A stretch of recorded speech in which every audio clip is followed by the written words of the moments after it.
Okay, I think we're good. All right. I've got it muted, so hopefully. Okay, got the live chat up, so nobody's on yet, so or nobody's put anything on the live chat yet, so Okay. we got one watching. Yay! All right, so we got people watching. All right. Okay. All right.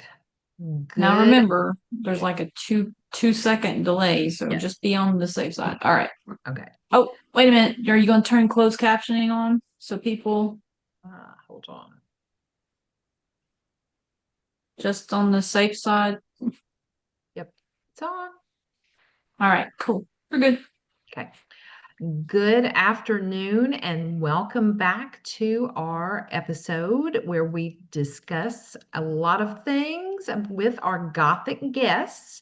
Normally we just have one, but we have six, right now five, but we're going to have one joining us a little later into the program. And we just want to thank Jason Markiewicz for collaborating with us and getting all of this together. The group that he has is amazing. Jeannie and I have gotten to listen to a preview of their production of The Masque of the Red Death by Edgar Allan Poe, adapted by Jason Markiewicz. So, Jason, would you like to introduce the cast? Oh, sure. Thank you. First, definitely say thank you to you guys for having us on. The Six Degrees of Edgar Allan Poe has been a great podcast, and really appreciate the opportunity as this is a Poe themed audio drama to be able to utilize you guys to help get the word out about our recent production, and then also to help showcase our voice actors and help them, get additional notoriety, not just for their own work, but also as a promotional value for this upcoming project, which will be coming out on May 16th. So thank you very much for the time. So on the line with us today, we've got six of our crew, myself included. Now we have Dee Dee on here as well. So it's great to have the full crew that was able to make it today. So we'll start off first. I'll introduce Mark Biaggi. Mark is the titular character for Masque of the Red Death. He is the mummer. He is quote unquote death in person throughout this production. And for anyone who knows the story of the Masque of the Red Death, the mummer slash death does not actually have dialogue. So in order to not just bring that character into the forefront in an audio drama where you don't see visually anything happening, it's all carried by audio.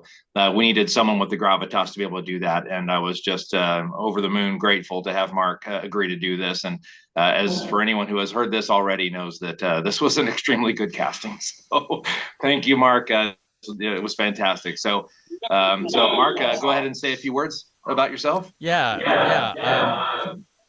I'm Mark Biaggi. I'm a voice actor, as you that's been in the industry for quite a few decades now. I'm probably most famous for a lot of my animation work, and in video game especially. A lot of video game work. In fact, the work I did for Sonic games, the Sonic the Hedgehog series, as Vector the Crocodile and Professor Gerald Robotnik, are probably two of the most famous roles that I get most notoriety on. But I've done a lot of other things. Right now, working more on audiobook type stuff. So there's a lot of stuff there. Some projects I can't talk about. There was a recent release of something called Jump Leads, which is a sci-fi audio comedy broadcast that's done a podcast that was just released in season 2, and it's got a stellar cast. I mean, I'm in there with like Debbie Derryberry and Dave Fenoy and all sorts of people. I mean, I can't even remember all the names because there were just so many notable names and stuff. So it was a lot of fun. And it's always I'm a big horror fan and science fiction fan. So and I've always been a Poe fan since I was a kid. So the stories have always been important to me in my life, and so it was really exciting when I found out about this project. I auditioned and was really glad to be cast and be part of this great production. So I think you're all going to really enjoy it. Great. Thank you, Mark. Next up, I'll introduce Leah Rose. So Leah has been doing a lot of theater work throughout Sacramento. I'll give her a chance to talk about her and her upcoming projects and things. But people who have heard our production of The Telltale Heart have heard Leah Rose before. She played the homeless woman in the barn, which allowed for some of the bookend parts of the story to take shape in its more inspired adaptation of the actual story.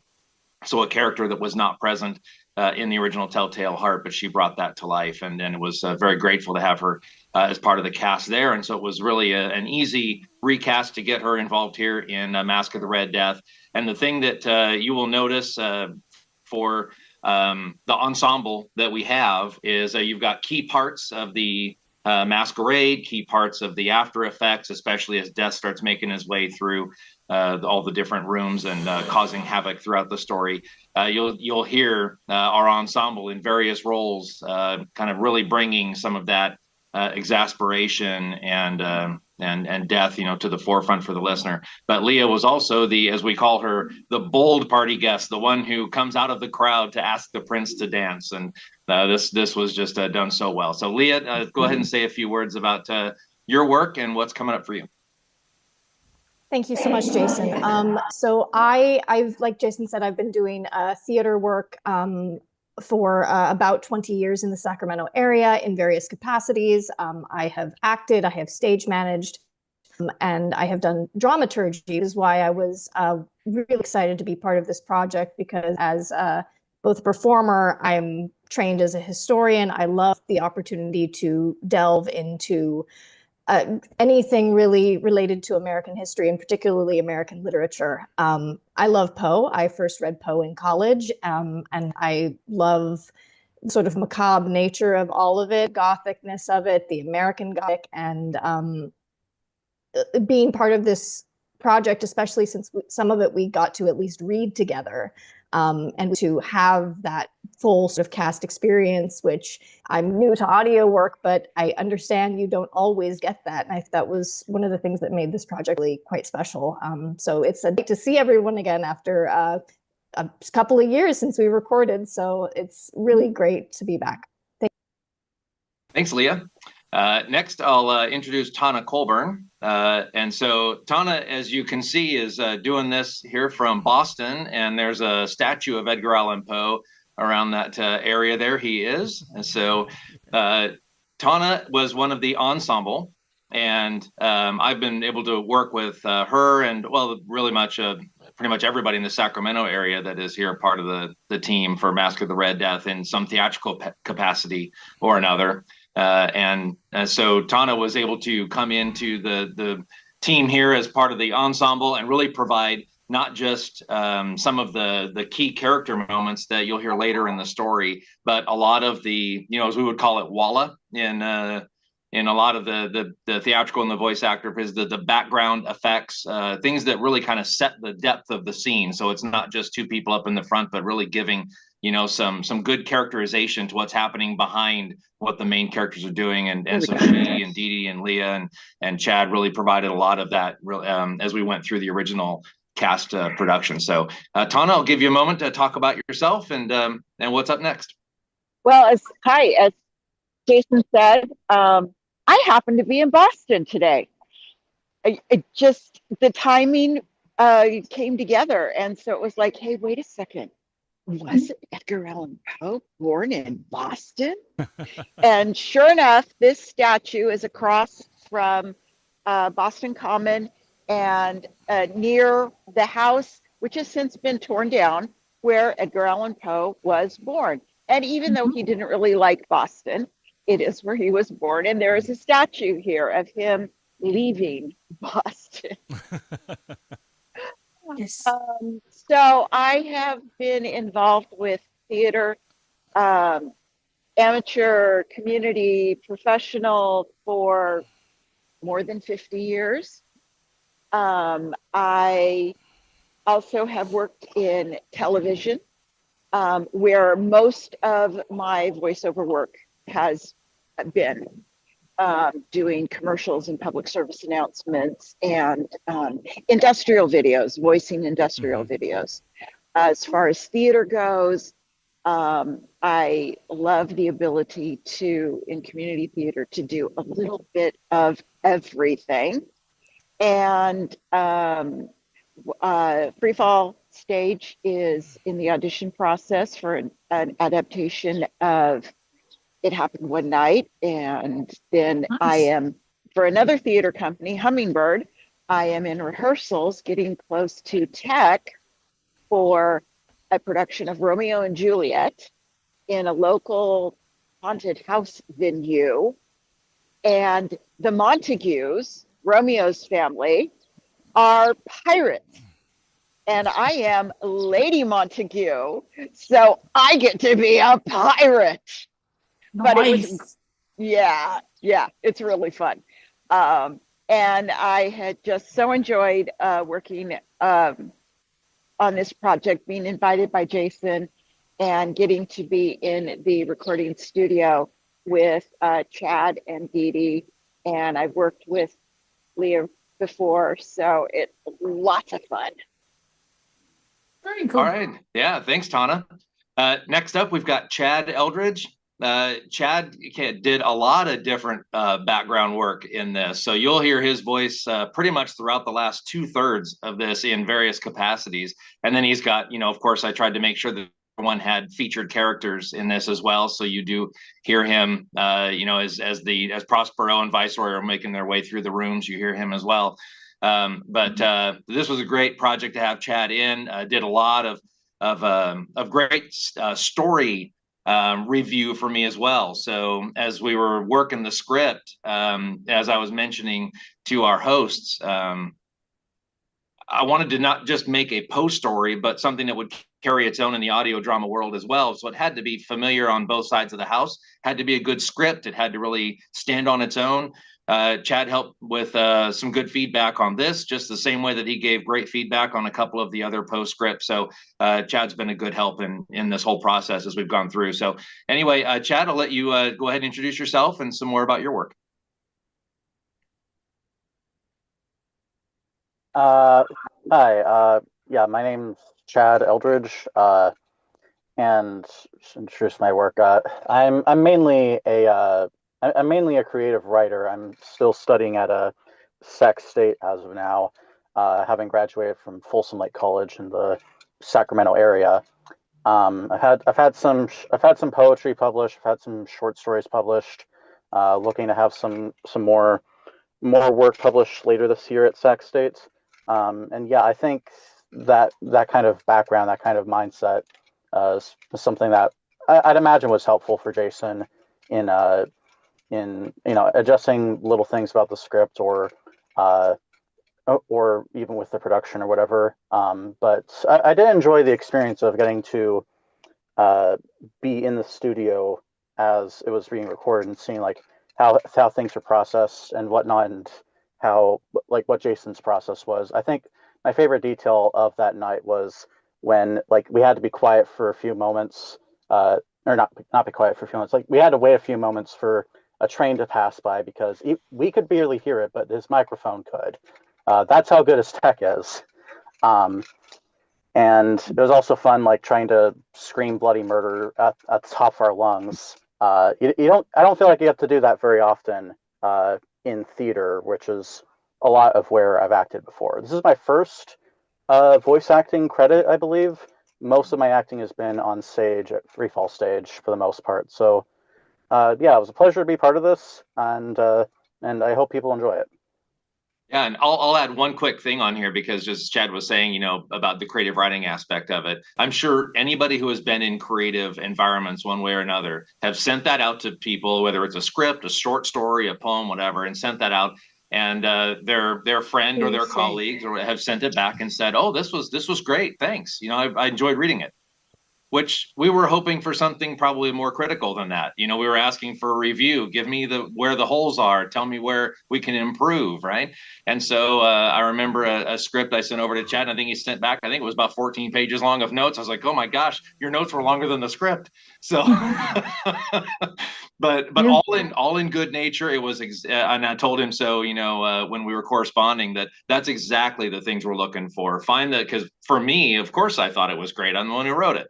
So now I'm sending it out to everybody to say, show me where the problems are. And Chad was a great resource on that to send back the things that needed to be fixed or things that were confusing. So using that creative writing, brain to kind of take it through on these scripts, which if it doesn't flow well, it's going to be hard even in the post to get it to work. So really great to have that at the beginning. So thanks for that, Chad. All right, and the final member that we have here on the panel today is Deanne Farina Eldridge, goes by Dee Dee, and she's a person I've worked with for many years in Sacramento in the theater aspect of it, and was our ensemble crew as well. And we will dub her officially and lovingly as our Scream Queen. So when you're going through the story and you listen, whether it's the pitches, the lengths, the duration, the changes, all of the different screams in here, this is the young lady who did all of those various screams. So she's got the hallmark of being our Scream Queen for Masque of the Red Death. But just a great person to be around, and it was a lot of fun having her on the project. So Dee Dee, I'll give you a chance to introduce yourself and a little bit more about your projects. Well, first of all, I love being called a young lady. I'll tell you that.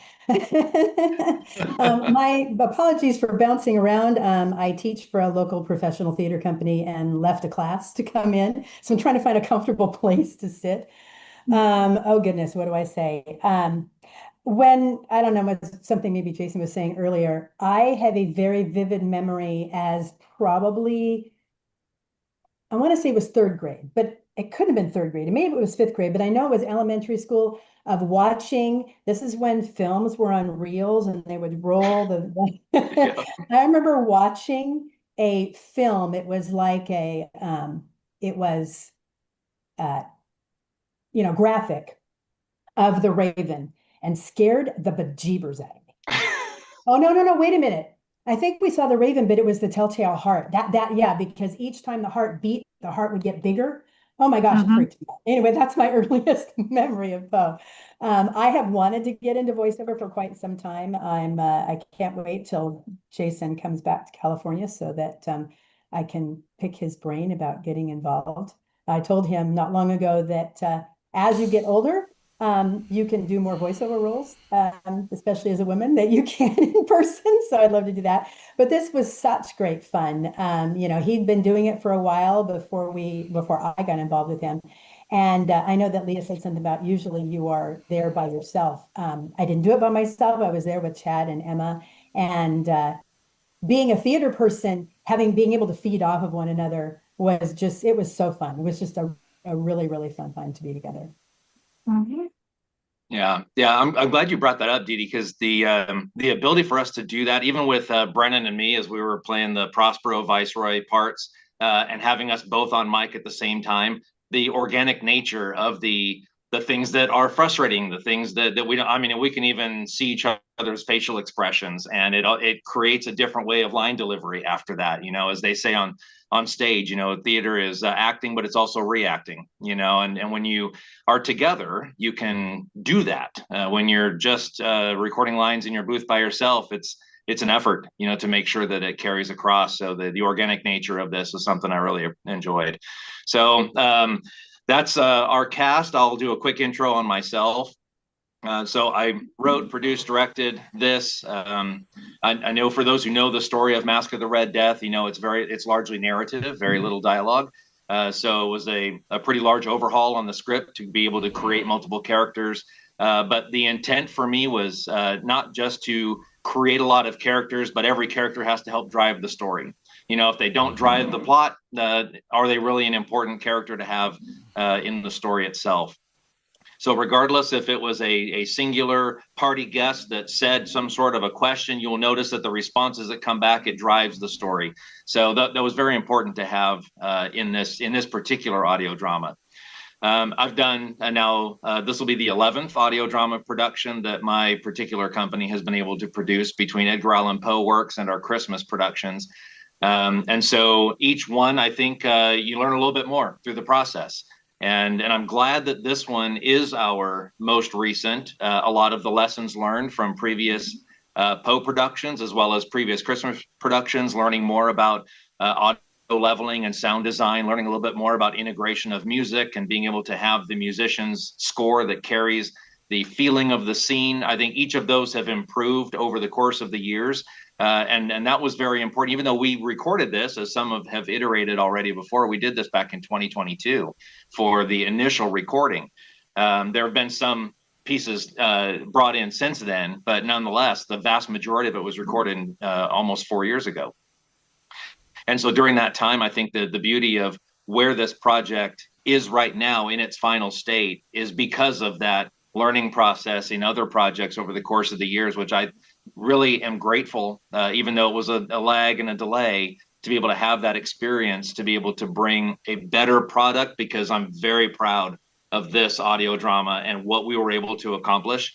And I think it's going to be the best one that we've put out to this point. And I know our listeners are going to be appreciating the full experience as they go through and listen to this half-hour long adaptation of Masque of the Red Death. So thank you all for being on here. I'll turn it back over to our hosts and we'll continue on. Thank you. All right. Well, thank you. Hold on. Got like some kind of weird echo going on. Can you hear me now? Yes. Oh, that's just my own voice in my head. Sorry. But anyway. Well, one of the things that Carmen and I like to talk about, and you guys have hit upon most of it, is the tie-in with Edgar Allan Poe. Because of our podcast, we are very much wanting to reintroduce or introduce to those who may not have any, idea about Edgar Allan Poe to a broader audience. And that's one of the things I wanted to ask you, Jason. You have put out the audio works, and you have done, this is your 5th Edgar Allan Poe, correct? And this is your last one, correct? It's the last one of this first group, right? I'll be putting together these 5, and there will be a very creative way that all of these 5 are going to be put out en masse here in about 1.5 years or so, and I'm working on that thread right now. But this will be the end of the first series. Yeah. Okay. Yeah, because I remember that one of the things when Carmen and I first started doing this podcast, we found your YouTube channel and we listened to your Edgar Allan Poe. I think it was The Telltale Heart or The Raven. I can't remember which one came first. The Raven was first. Mm-hmm. Yes, that's right. The Raven, because we had you on our first season podcast with The Raven, I believe. Yeah, way back when. Way back. So, yes, ma'am. Yes. But one of the things about the audio dramas and about having Poe and doing a Poe story, introducing it to someone who hasn't had Edgar Allan Poe before, and your adaptation of this story, did that come into play a lot with how you wanted not just to portray your own creative vision, but to keep Poe in it enough to where you can get other people wanting to crave more Poe? Does that make sense? Yeah, no, absolutely. It makes sense. And I think anybody who has worked with an adaptation, they've got 2 things that they've got to do. One is you want to create a story that is as honorific to the original work as you can be, because you don't want to destroy that project in its genesis. But at the same time, you don't want to put your own spin on it, and you want to give it some flavor, some unique value to it that can either identify it as your own, or identify it as maybe an update or a re-engineering or reimagining, as they say in some cases, to a newer audience and bring new people into it. Some of that is characters, some of it is stylistic, some of it is dialogue, and so forth, to modernize dialogue and things like that. But yeah, you're absolutely right. The whole purpose of this was to take a story that I enjoyed, stay true to Poe's original work, but also bring it in a way that can be readily identifiable as one of our projects, not just a yet one other iteration of the exact same story. And so it's said, I think it kept true to that, and it also brought it in its own unique way, which is what we were trying for in the beginning. Now, this is for as the cast and your characters. When you were researching to do your part in this adaptation, drama, I guess, whatever. But anyway, so all of that, when you were researching and getting into your characters, I know from a point of view of when you're doing it in front of a live audience versus when you're doing it from an audio perspective, was it more helpful to be with other actors in the studio when you were doing this? Or would you have preferred just strictly to having it individualized? Because I know from an acting point of view, when you're trying to get into character, using method is one way to do it. You know, if you're just like walking around and trying to visualize it in your head. So, as you doing a radio drama and you can't really put that persona for people to see, how did you bring that character to life to make it not only when you were reading it, but as you were acting it as you were reading it? Does that make sense to everybody? No, Yeah. okay, so go. So let me push this to Mark first, because everyone else had a chance to record together. Mark was the one who had to, it was the only one in the cast that had to record lines individually without being in the studio at all. So I think that'd be awesome to have him kind of lead that off, and then the rest of the team can kind of talk about what they did together, as they were kind of able to do the ensemble parts, there at the studio. So I'll turn it over to Mark. Sure. Awesome. Recording an ensemble is a rarity, to tell you the truth, in the voiceover world. So usually we record singly. On occasion, we'll do something that's called multiples, where sometimes the multiple actors and studios will be hooked up at the same time, but that doesn't happen very often. So I'm in San Diego, and the rest of the cast, as you heard, was in Sacramento. So, and this was still kind of pandemic-y time, as I recall too. So it was not so easy to get around or anything like that. It would have been great to record in person. It's a luxury when you get that. But as I actually teach voice acting right now at the San Diego School for Creative and Performing Arts to high schoolers there. And what I talk about is the process that we have to do is, it's kind of, as voice actors, we're kind of akin to the mimes in the way that mimes are experts of physical storytelling. We're experts in vocal storytelling. So, but that doesn't mean that you're only doing it with your voice. You're still moving your body, you're changing your expression, changing your posture, putting yourself in imagination into those moments and into those scenes to become the character, and being able to, channel all those emotions and elements. You have to use your imagination a lot, because you are reacting on someone who isn't there. Now, in the session that I did, I tracked all my stuff individually. I don't remember, Jason, did we do a session on Zoom, or did we? I thought I just sent you stuff. I can't remember now. Well, we did something which I tried it for the first time, but I really liked it. And we did almost like a rehearsal with the entire cast on Zoom. And so we were able to go through from beginning to end with all the characterizations, get everybody kind of in the flow, what we were going to hear, what we're going to do. That's right. And then that was prior to the recording session. So it was almost doing a couple of rehearsal sessions first. Right. It was very much like the first table read, and then a second directed read or so. Right. So I had a clear idea for what we were doing and what we were going to have happen in the environment. So that was very useful for me to be able to. I gave him several takes of things so that he could work with that, have some options to work with, and if he needed me to re-record something, I just send him a re-recording of something that might work better in the scene. But it is different working in that regard as opposed to working in an ensemble. There are other challenges in an ensemble, just technically. Got to worry about mic bleed. You got to worry about all these other types of things that are happening in the recording environment. So technically, it's much more complicated and much more difficult. You have to do a lot of preparation. You have to do a lot of engineering to make that work out. So it's a testament to all the stuff that Jason's been doing to be able to do that with a group from his studio. So and many of us voice actors have home studios these days. It's kind of standard. I have one here, and I record most stuff here at home and then send it out. It's the same way we started doing this long before on-camera actors started doing self-tapes, as they call them now, or even though there's no tapes involved, but some recordings that they're doing and sending things in. So there are advantages and disadvantages of that. I think the biggest disadvantage is that you also don't have somebody there live with you to react to or to give you direction.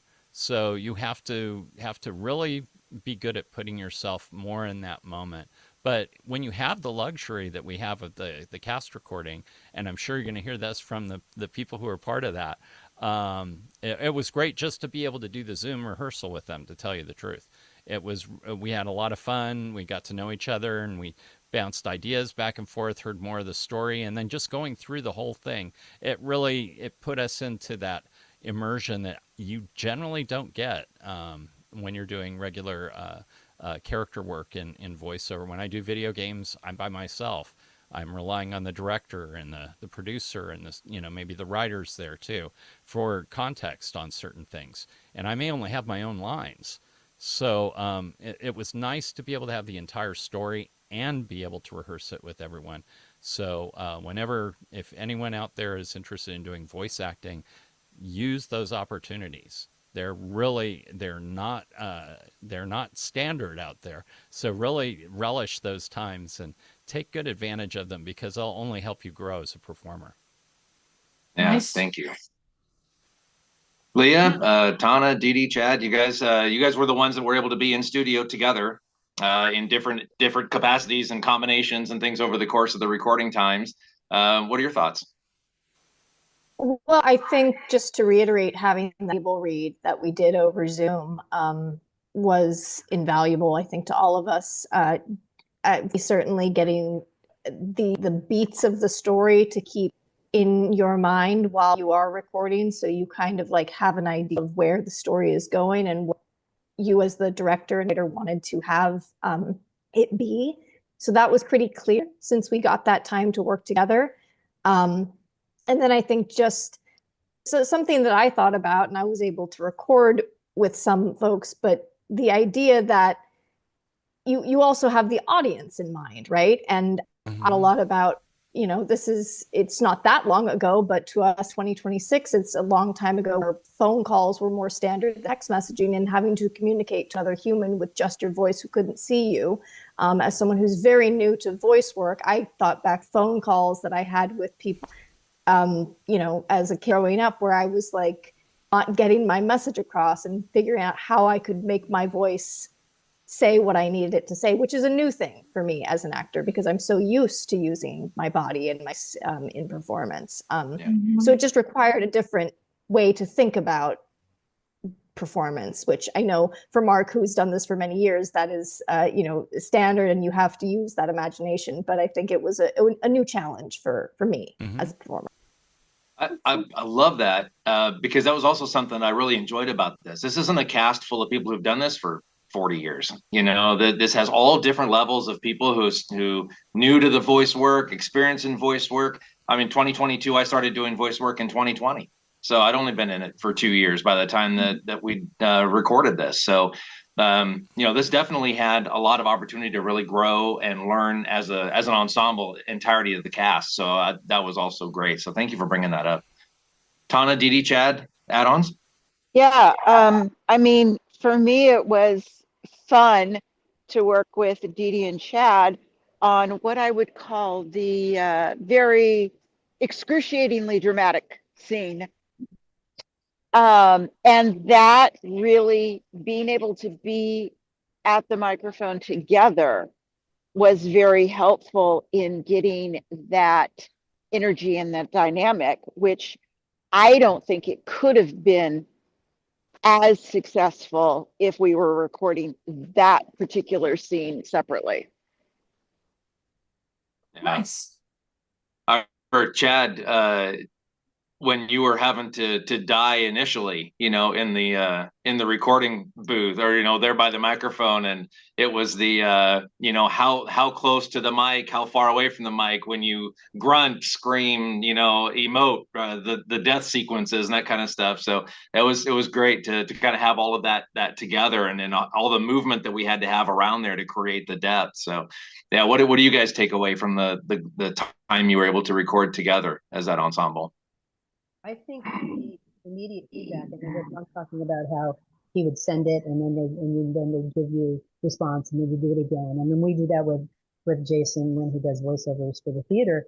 But having that immediate response of Jason saying, try it this way, let's try this way. And then just us talking about, what we were thinking, and he would ask us, having that immediate feedback, feels like it's theater, because that's what you get in theater.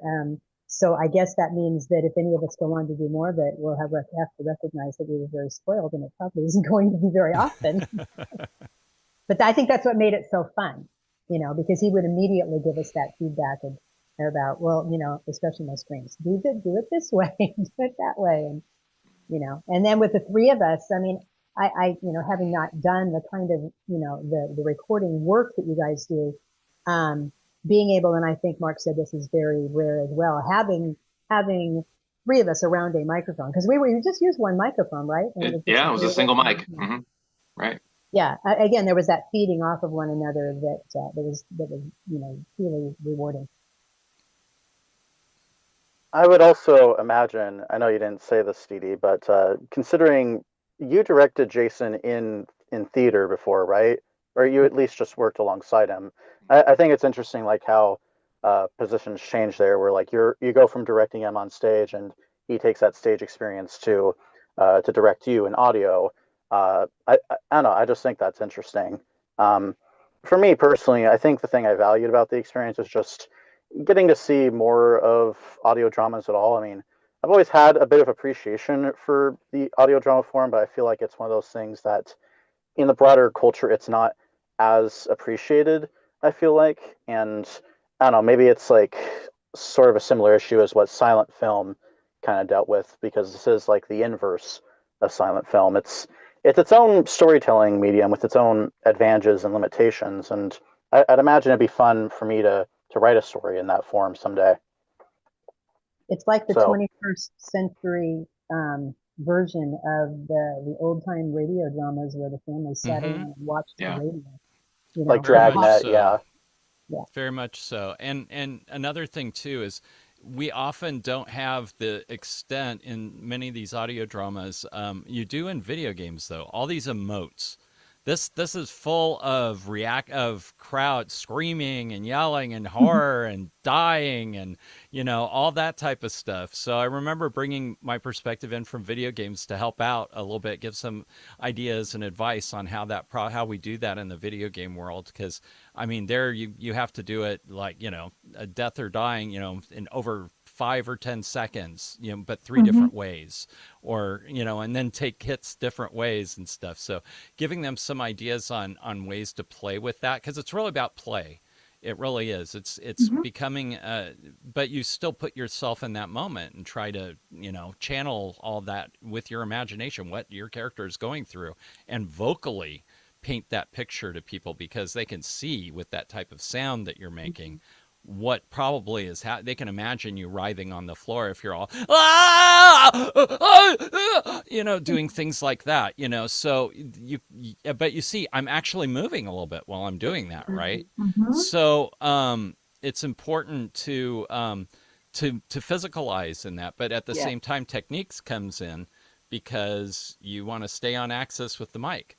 So you got to be careful, and you want to make sure that you're not spiking levels, or the engineer has to go, okay, that was great, but our levels are spiked. So you're clipped really bad. So I got to adjust the levels, and you're going to do it again. I think they all heard me say that a couple times. Oh, yeah. I'm sure they did. I'm sure they did. Yeah. They go, God, that was really great. Can you do it again? I got to change the levels. that might also be verbatim. that was awesome, but you peaked the chart. We got to go back and do it again. Yeah, especially when you're talking about screaming. I mean, gosh, Oh, screaming is rough. Yeah.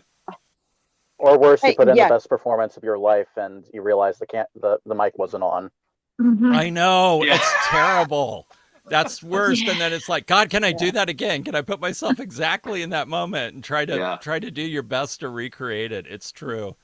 Well, But it is vocally stressful too, though. That's something Mhm. else. A lot of actors, voice actors, do not want to do this type of work, and video games and other stuff because of the stress that it can put on your voice. So it's really important Mhm. to vocally warm up, take good care of your instrument and things, because after a lot of that yelling and screaming, you might be hoarse for a couple days or lose your voice, and you can do permanent damage if you're not careful. So it's really important to care for that instrument that we have, and a lot of people who do more commercial work, like think it was Tara was talking about that. So or Tana, I'm sorry, I got my Tana, that's screen on okay. speaker mode. Tana, sorry, I was like, it's tiny on my screen. I had to pop it up. Sorry about that, Tana. No worries. But yeah, it's really important that we care for our voice. And some people who do a lot of commercial work or industrial work, I do a lot of that too.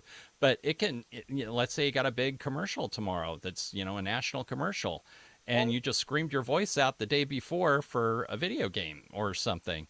It's going to be hard for you to be able to be your best in that moment. So it's one of the reasons why a lot of actors either don't do it, or it was part of the IMA, the Interactive Media Agreement that was agreed to with SAG-AFTRA on this recent go-round with the new contracts, to be able to pay a little bit better for those vocally stressful type performances for actors, because of, kind of hazard pay in a way. Yeah. So, yeah. Yeah, Well, well, Dee Dee is definitely the one you want to call for screams. I love the fact that he called me Scream Queen, because my first 2 years of college, between 18 and 20, I performed in 4 melodramas a year, so 8 melodramas in those 2 years Wow. as the ingenue, and the ingenue always has to scream. But one was French and one was Southern, and so not only did I learn how, but I was in professional voice training at the time, so I was taught how to do that without destroying your voice. Because you can destroy it if you don't know how to do it right. Well, and you guys remember when Absolutely. we did that, one of the things I mentioned to you is that's the last thing we're going to record today, because once we get past that, there's no going back to the other one, So even if your voice doesn't get damaged because of it, the risk is there, So we've got to, try to, and I think I also mentioned to you guys, we're not going to do this very much. We'll do, a few takes and we'll just call it good, and we'll hope that we got something usable out of that, because it is a rough part of it for sure. Yeah.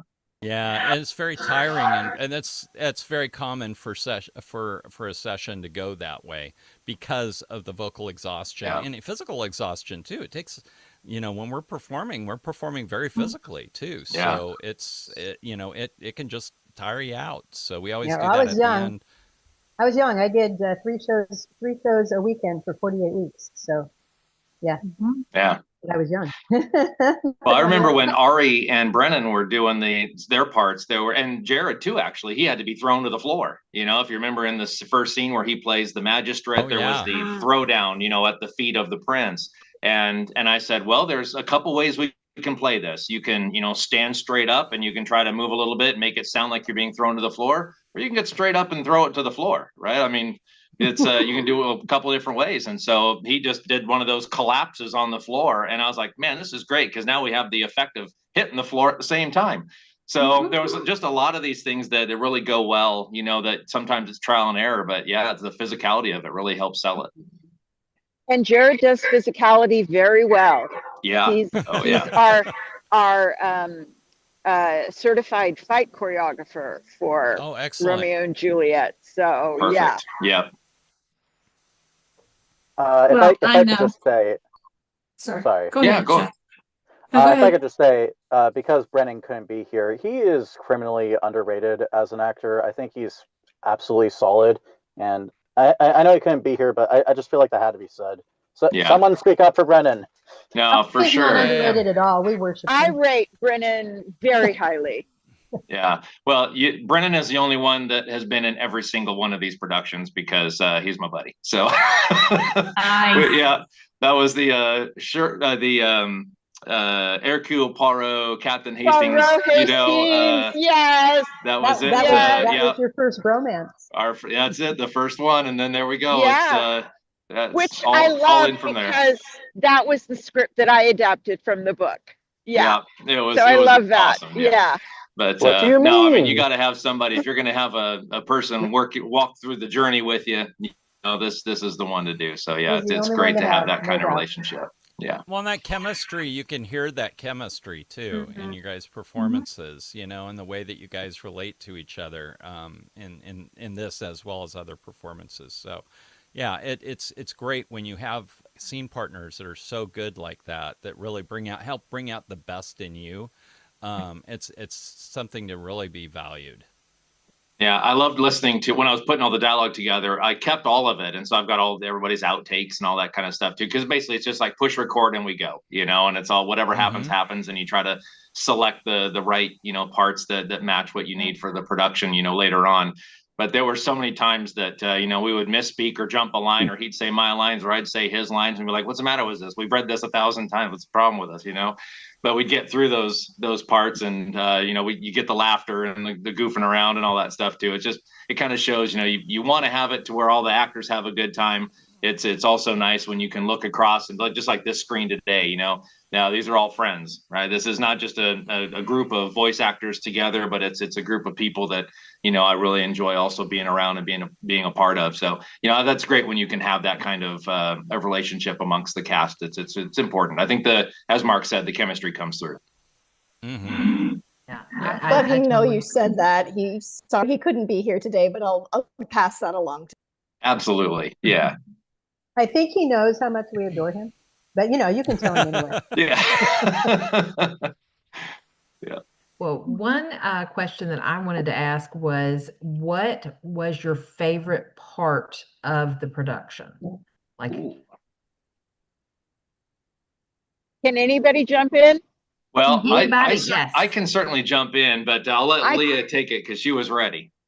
I was ready. I just listened to it, the full thing a couple nights ago, and I think what I loved about it was, Poe as a writer, very concerned with aesthetics and very concerned with the feeling that is evoked within his writing, and he says that even in his criticism, his literary criticism, and I think that the adapting it to what, as people have said, is essentially like the 21st century version of a 20th century audio drama, is that feeling comes through, and the feeling of the fear and the joy and the sort of unease. It takes you on. You feel those emotional beats from the way that the drama has been together. So I thought that that journey as a listener and as someone who listens to audio dramas and audiobooks all the time, is you get chills at points, and that was my favorite part. I really loved I loved all of it because I listened to it, but the music really did an excellent job to intro, outro, segue, bed underneath. It was amazing. It was a perfect match. So good hiring there, Jason.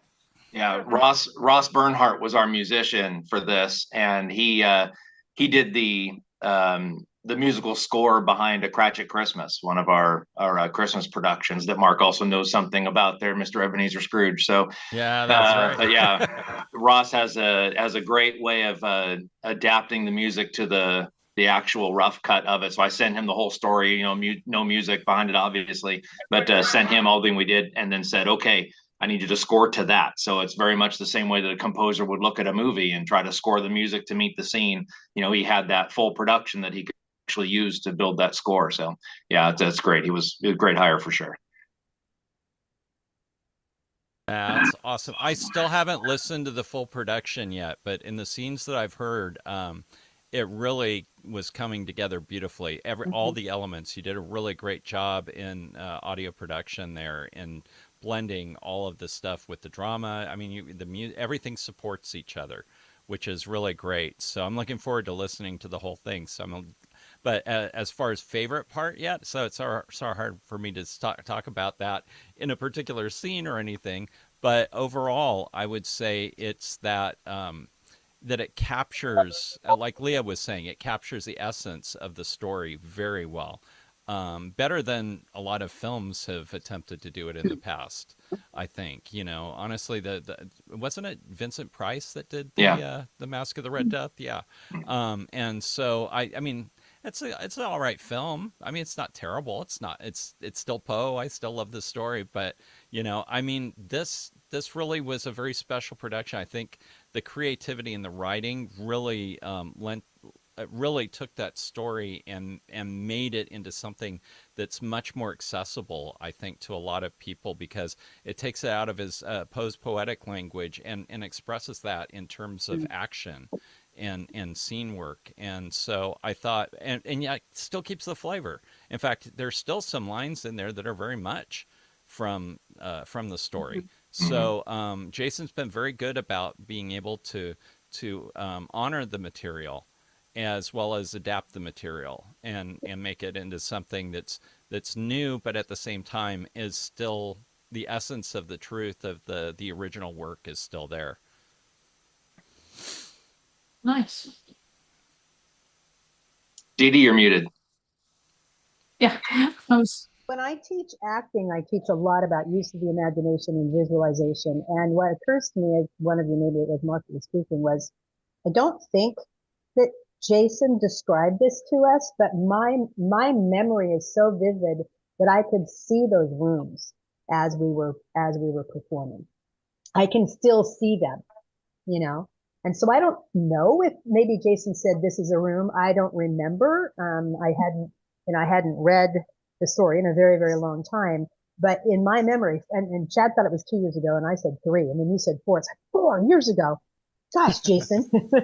But I still very clearly in my visualization, in my mind's eye, I see those rooms we were in, and I think that just like live theater, if we can visualize as performers where we are, the smells, the scents, and all those kinds of things, our audience will, whether they can see it on stage or whether they can just hear it. I think that makes so much difference. And it really sticks with me that I still remember exactly what I was visualizing when we were there that night. Good. Yeah, I'll say for me, one of the parts that I really enjoyed, I think the most of it was trying to create death as a verbal character, right? Because there's no lines for death in the original story. So it can either be done campy or it can be done hopefully the way it came across, where it was honoring the essence of what this figure was supposed to be doing and creating almost this sinister, malicious figure where you only hear a whisper, but you know he's there for the probably about a good 10 minutes in the story, and then right toward the end you actually hear some of the rationale behind the action and creating that dialogue. And then as Mark mentioned, bringing some of the original Poe lines into it to really carry some of that more literary feel from Poe's original work in, for me, was probably one of the most important parts for me to write, was to get death a realistic character that people can understand, hate, but appreciate at the same time. And then to be able to bring that as the closure to this whole story. Yeah, Jason, one of the things when I was listening to it is that you basically created the visual villain, the antagonist to Prospero's protagonist. And because in Poe's story, yes, the Red Death is the villain, but you don't think of it as the person that is creating all this havoc. And so you did that very well by how you did the lines and things, and especially, of course, the end. I told you this, the last line of the whole story is my favorite part. Yeah, and that was really important to keep, right? That's how the actual story Yes. ends, and I wanted this one to end with that. No Yes. matter what, how it turned out, that line was very important to me. Yeah. But creating that true, like, this is the actual villain, the antagonist, it's going to give people a different way of perceiving this production versus reading Poe's story in a good way, Yeah. in a very good way. Great. Well, and the story, which Jason really carried through, the point of the story is mortality, death is just inevitable. You can't escape it no matter what you do. And that's exactly what Prospero tried to do. And Jason's adaptation carried that essential nugget of the message beautifully.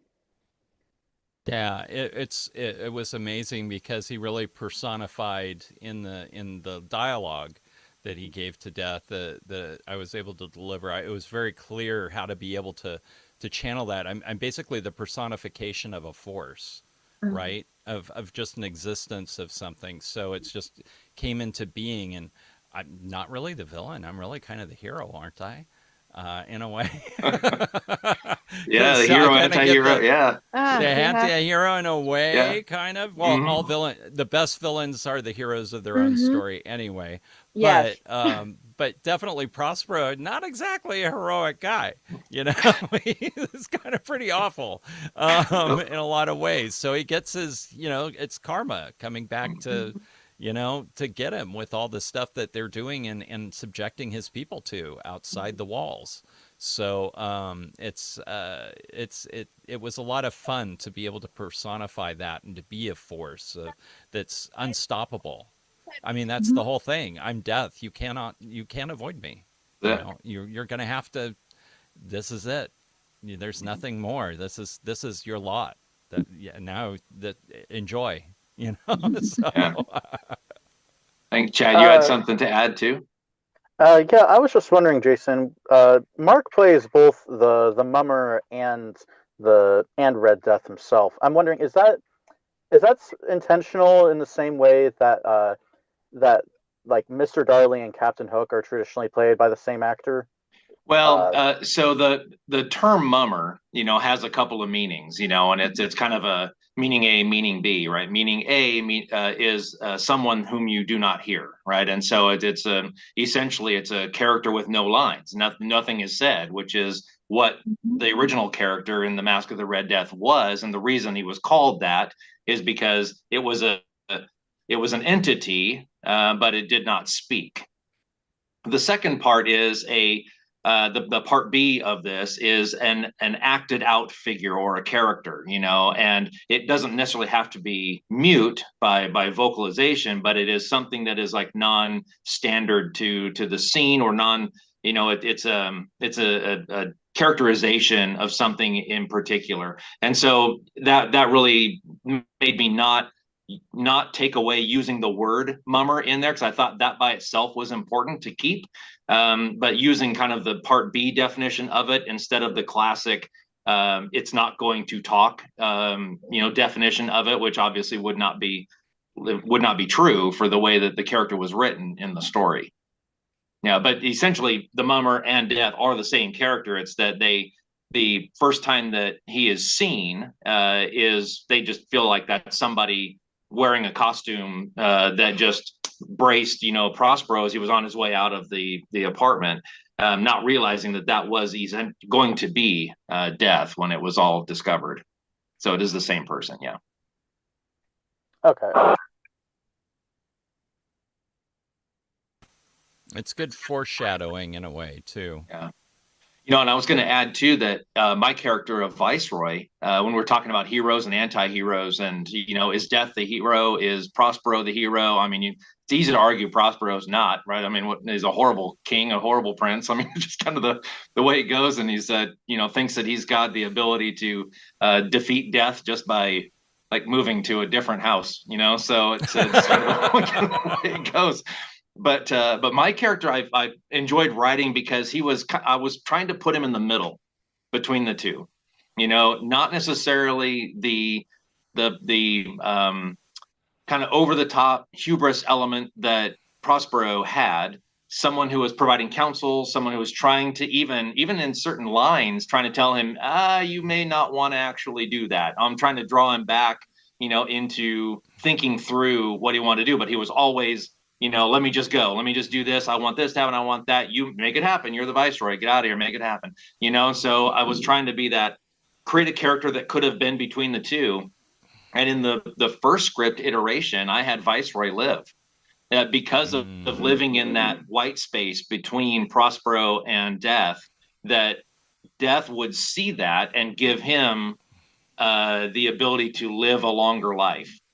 But I also determined at the end, and I think some of this was also thanks to Chad's review, on the script, was coming back saying, is that reasonable to really do that with a character? Because in the end, he did participate along with Prospero. He's complicit in the whole thing. So he's not a good guy either, and there's a lot of that if you make that character live at the end, what does that say for the illimitable nature of Death when it's all said and done? And the reason that, determined, in the more recent iteration of the script that, Viceroy had to go too. Well, and this goes back to my interpretation of any of Poe's works, is that he uses his characters, whether they have speaking parts or not, very interchangeable, to where you get to choose who's the good guy, who's the bad guy, because there's no true archetype placed on them. It's like with the Cask of Amontillado. One minute you read it, you're all on favor of, how horrible Montague is, and Fortunato is in the right. And then the next time you read it, you're exactly the opposite. You're on Fortunato's side. And that's the one thing with Masque of the Red Death. Every time I've read this, I never see Death as the antagonist. I've never seen that way, because and another way is when Prince Prospero, in my point of view, he's like Minnie, if you put it in a real life, whether it's now or whether it was in the days when Poe was writing it, you put it in the perspective of society at the time, to where it's like, yes, you try to outrun what you know is inevitable, but whether you get it at that moment or whether it's years down the road, it's still inevitable. But how it happens to you and what you suffer in the long run is kind of what, to me, Poe was aiming for. So in the story, I just don't feel that, whether when Poe wrote it and even when you adapted it, Jason, I don't think Prospero suffered enough, in my opinion. There was not, to me, it's like he was still getting away with it. And it's like Death should have done more. There should have been more, to where Prospero's people around him were the ones that were suffering for Prospero's crimes, where it should have been Prospero who got the most. And Death was like, he's like, you can run, but you can't hide. I'll eventually. And so that's one of the things that I love about this story, is the many interpretations and the dramatic irony of the audience, whether you're listening to it as an audio drama, whether you're reading it, or even if you're watching it visually. It's just one of those things, and like with Poe's works, they are so adaptable to how you interpret. And that's just, whether you're reading it interpretation, whether you're watching the interpretation, or you're adapting it yourself for your own creative drama. And that's one thing that with Poe, it's like, and I know with Dee Dee, who teaches, if I'm correct, right? You teach daily, and I think others are also in the teaching. Mark, you teach more of the vocal. Dee Dee, you and Tana, right? Yeah. Tana, yeah. Yes. Yeah. You Yeah, guys no, are, the visual, and I think Leah, you also teach visual a lot too. And as well as I do, in theater drama, it's you've got the dramatic irony of the audience watching versus what you're doing on the stage. And in vocal, when you're using your voice to create the different types of, like, when you're feeling afraid versus when you're trying to project it on stage, it needs to have that balance of whether you're reading it or anything. And I think Jason brings this alive in his audio dramas to where they do have that reminiscence of or remnants. Yeah, remnants. So that's a tricky word of the early 20th century radio dramas, like Johnny Dollar and Oh yeah, I Dragnet, love it. Yeah. all the cool The ones to where shadow. yes, the shadow knows. Jeannie, Okay. you're talking about the visual part of it and the death part of it, and the last like 15 to 20 minutes or so, well, probably more 10 to 15, is a lot of that. A lot of Mhm. the various stages of illness into death, Mhm. and it was also challenging in this. And one of the reasons that like it was really important on the ensemble crew is that can be overwhelming. You've got 10 Mhm. minutes of people screaming and dying. I mean, at some point you turn it off, right? Because it's too much, and you don't have. Uh-huh. So it was also a delicate balance on that because you needed it. Like the story relied on it, Mhm. but you can't overwhelm the listener with it, and that was a Right. tough one to do. Yeah, because you have to have that balance because you don't want to lose the audience. And if Right. you lose the audience, then you've lost the story. So I think it's a very nice balance all the way around for putting a story that originally was written just to be read. Because back in those days, I mean, sure, Poe would read them out loud. Like if he was meeting someone on a Saturday afternoon, you sit around and you read stories out to those that can't read, you know. But it was a step up from the oral traditions that had come before. So, and now we are, to me, dramas is cyclical. You start with the oral tradition, and then you went into the silent films, and then the radio dramas, and then the visuals. And now we have the AI versions of you can just create it by typing it in, to where now it's like we're going back to where we're getting to where the audience needs to be involved. So I like that.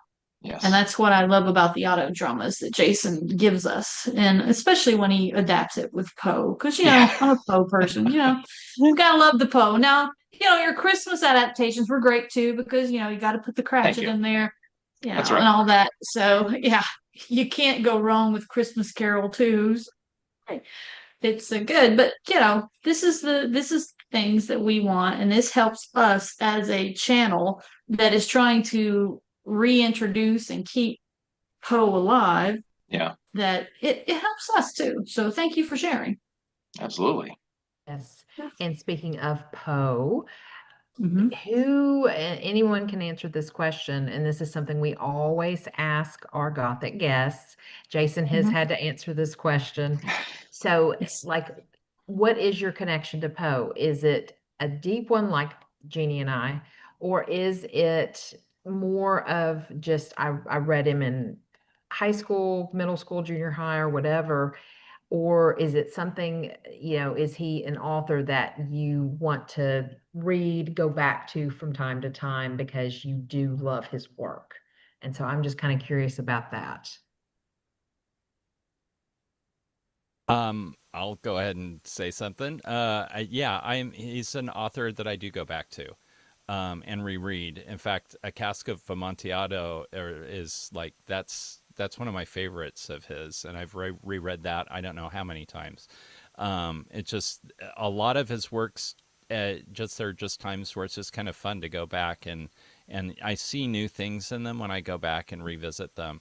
I hadn't read Masque of the Red Death for a while before doing this production, and I went back to reread it just to kind of reorient myself again to the story. It was really fun to be able to do that and see the contrasts and the new development that we were bringing to the story. So yeah, So I'm definitely sort of like you. I mean I have a lot of books I do reread and stories that I reread, but Poe is definitely one of my early formative on Gothic horror and things like that. Also H.P. Lovecraft. A lot of I mean and more modern people like Clive Barker and Anne Rice. So there were a lot of different influences on me, and continue to be. Okay. Nice. Yes. Anyone else? I read him first in college, in a just a general like lit class. I think that was my Mhm. first introduction. But the thing that I love about Poe, for me as a lifelong lover of his work, is he was the first author that I read where I specifically read his work on writing. So he has a wonderful essay on the philosophy of position, I believe it's called, where he talks Mhm. about his process of writing the Raven he uses, because it was sort of, it's the one that's really well known. And I have a love of writers writing about writing. It's the meta-ness of and the explanation. So because of that exposure to that essay, that's something that I always look for whenever I am learning a new author's works. And so I think back to being introduced initially to the poetry, but just the idea that you could engage with an author in a different way with their work is, I think, what I appreciate, because so much of his writing was also literary criticism, and it's not really what we know today, but it, as like a writing tradition, I think it's one of the things that I appreciate about his work. Cool. Yeah. Anybody? I mean, Poe is very broad. Yeah, like you mentioned, Leah, he was a critic. That's one of his main ways of supporting himself, was being a literary critic, and a proponent to, protecting the rights of writers. He was one of the proponents, or one of the people who was behind copyright and all that kind of stuff. So, he is a well-developed character in his own right, to helping others become a well-developed character, whether it be an author, whether it be a critic, whether it be a reader.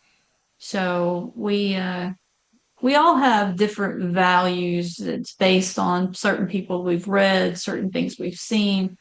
But I believe Poe continues to touch you in different parts of your life with his life. So that's one of the things that we like to expand upon when we talk about Poe, when we get to talk to other people who are experiencing Poe in a different light. So I think that's one of the things that makes Poe so long lasting is his insight into human nature, but even deeper, human psychology. mm-hmm. Yeah. Yes, we discuss a lot of his trips into psychology when we discuss his works on Poe Unplugged, and the different things that he's brought to life. Never bet the devil your head, and all the things of the psychology, and also how his depth into spiritual, not just psychological, but spiritual aspects of mythology, whether it's, organized religion, spiritual aspects of it. And I think Masque of the Red Death is one of those that, to me, touches upon his take on heaven and hell, and the way that you perceive it. But he doesn't, how should I say this, he doesn't beat you over the head with his religion. Mhm. He just introduces it to you and lets you decide. But so Which is now, one of the biggest differences between the script that I adapted and the Roger Mhm. Corman version, which was Exactly. very, satanic in nature. Where Mhm. to me, that was not, important to bring forward into a story like this. And, it was more important to tell the tale more closely aligned with the original concept, the way I viewed it. Yeah, and we appreciated that very much, Yeah. because Carmen and I had just finished doing our review of Mask of the Red Death, which we did not plan that. It just happened to fall that was our review morgue of the movie for this Mhm. month. This And it month, just happened yes. to be, Masque of the Red Death. And we're like, wow. But Well, yeah, what the a lucky satanic accident. Yeah, I know. Yeah, kind of like me being in Boston and 15 minutes away from Exactly. the I know. statue. It's all lining up. Exactly. Yeah. Took I was 4 gonna say, years, yeah. but it's all lining up. Yeah, and Jason, you said I lucky think he's accident. watching us. Yeah. That's right. Poe actually, Yes. because Bob Ross is attributed to, happy little accidents. Poe actually used happy little accidents in the Gold Bug. And so Oh, I that's true. attribute Poe Yeah. to that first. I haven't found anything different, Yeah. but anyway, just a little nugget Yeah. of, Yeah. information. Okay. So Jason, with the 5 that you chose, kind of like I'm assuming you kind of chose like kind of at the beginning of this is what I want to do. Yep. Mhm. What kind of decision did you make like to save Masque of the Red Death for last? Like was there a certain reason or Yeah. So part of it, I looked at it as what stories would be more complicated than others. And I felt like leading off with the Raven was a good one because it was safe. It was something that the script was not going to be overly intensive to craft. It's essentially the poem. I only wrote one stanza. For anyone who hasn't heard our adaptation of the Raven, the opening stanza is not actually the opening stanza of the Raven. It's one I wrote in the same meter and that kind of stuff. But we also changed verbiage to bring it more into a more modern understanding instead of the way it was written in the 1840s. So but that was just our adaptation piece of it. But I felt like it was a safer one to begin with. And then from there, I learned a lot. Went into Amontillado, and then that was one that I felt was probably our most complicated at the time. But I could bring more aspects into it. You could hear drips in the catacombs, and I looked into how do you make it sound like someone is struggling to get out of chains while someone else is walling them up with brick and mortar, and trying to get that combination in the soundscape, worked through. That worked into, and then I went into a kind of an offset where we did manuscript found in a bottle as the third one, and that was really just me. It was a self-narrated singular version where I played various other roles and things, interjected them as behind the scenes. But it's a story I really enjoyed, and it's one I wanted to tell, but I didn't want to really take that one and adapt it because I really actually liked how it was in first person narrative, and I didn't want to change too much of that to bring another full cast into it, because really outside of the suite and the ship's captain, it's very much a singular entity. So it was kind of a challenging story to do most of it, but I really loved it, and so I wanted to do that. But because of the way that all 3 of those worked, I think the script for Telltale Heart was actually probably the most different from the original Poe story. To create the bookends with the farm or the barn, be able to have the killer escape, to be able to give a few other pieces to it that kind of expanded on the universe a little bit of what I wanted to do in these stories. But Masque was intentionally saved to the end because I knew it was going to be the most complicated of every one of them. It was going to be the one that had the highest likelihood of being awesome and the highest likelihood of being a problem. And it was, and only because of kind of what I mentioned at the end. How do you make it sound like 1,000 people are dying and not want to just turn it off? And so that was something that I was like, I'm not sure how I'm going to do this, but I really want to tell this story. And then I had to also find a way to take a largely first person narrative, very low dialogue story and create something that could be dramatized. So it was just going to be a challenge from the script to the effects, to the sound design. It was something that I knew was going to be a struggle. And so I did definitely save that till the end. And I'm glad I did. I think it was the right call. It really panned out. Wonderful. I'm going to have to leave. I'm going to have to leave you here. My battery's dying and I'm freezing. Oh yeah, my it's gosh. cold up Okay, there. awesome. Yes. Hannah, thank you for joining us. Great. Yes. Thank you so much. Thank Yeah, you. Bye, thank you. everybody. Bye. Tell Poe we said See you back hi. at home. Yes. All right. You know, I'm gonna have to Ian, take off in a second here too. I've got to Yeah, I think we're coming to the I've end. got to get the I'm sorry. It's just the computer repair place closes at 4 our time, and I've got to go pick up the lightning cable broke off on my charge thing for my iPad. Oh my gosh. So it's like, I know. So it's like, so I have to go pick it up before it's, they closed today. And anyway. But it was a pleasure. It was a pleasure meeting Absolutely. our two hosts and Thank you seeing so much. Jason and everybody else. Thank you. And everybody enjoyed the production as much as we did putting it on, I hope so. I can't wait for you all to hear it. So thanks, Mark. Bye. Wonderful. Thank you. Thank you, Mark. Thanks for joining us, and Thank you so thanks much. for everyone. Yeah. Yes. Dee Dee, did you have anything you want to add to anything that's been said before we wrap it up? Just a thought that just occurred to me. I'm in grad school right now, and I finished a couple of weeks ago reading Dr. Faustus. And in talking about this, he had to have read it. It had to influence him in some way. I never made the connection because I hadn't read Dr. Faustus probably since I was in my undergrad, which was just a minute ago.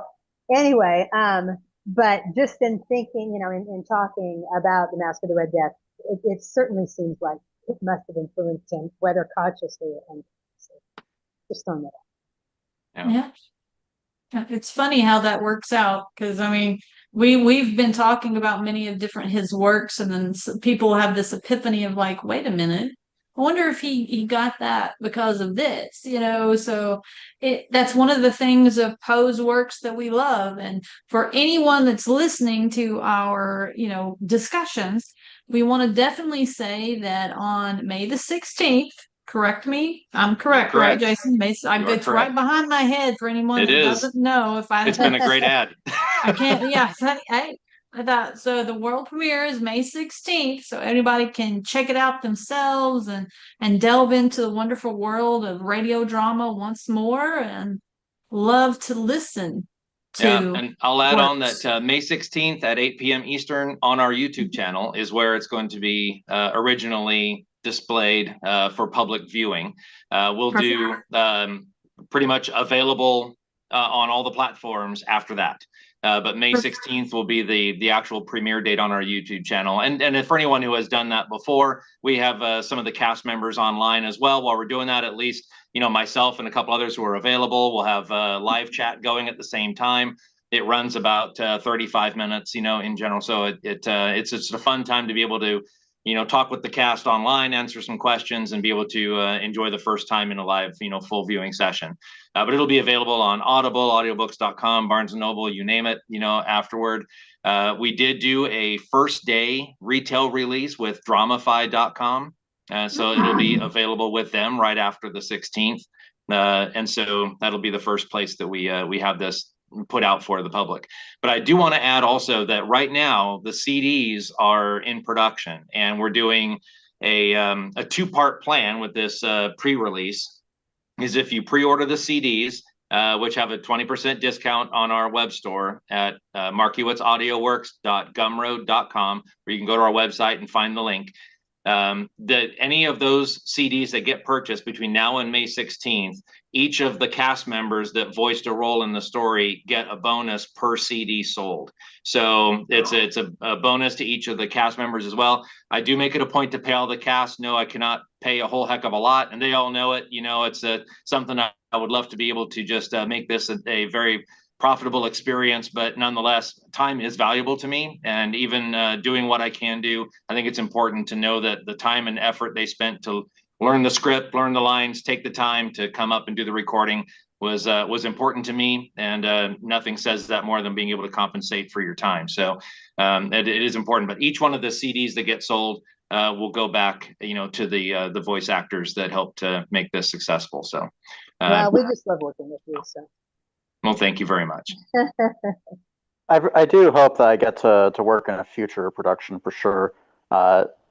First time was nice. A second time would be even lovelier, I'd imagine. Yeah, there'll be more coming. Mm-hmm. Yeah, there you go. More the merrier, and keep us posted, and we will happily pass it along to anyone that will listen, whether it's Poe related or not.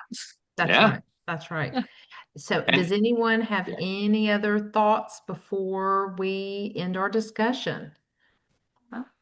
It was an honor.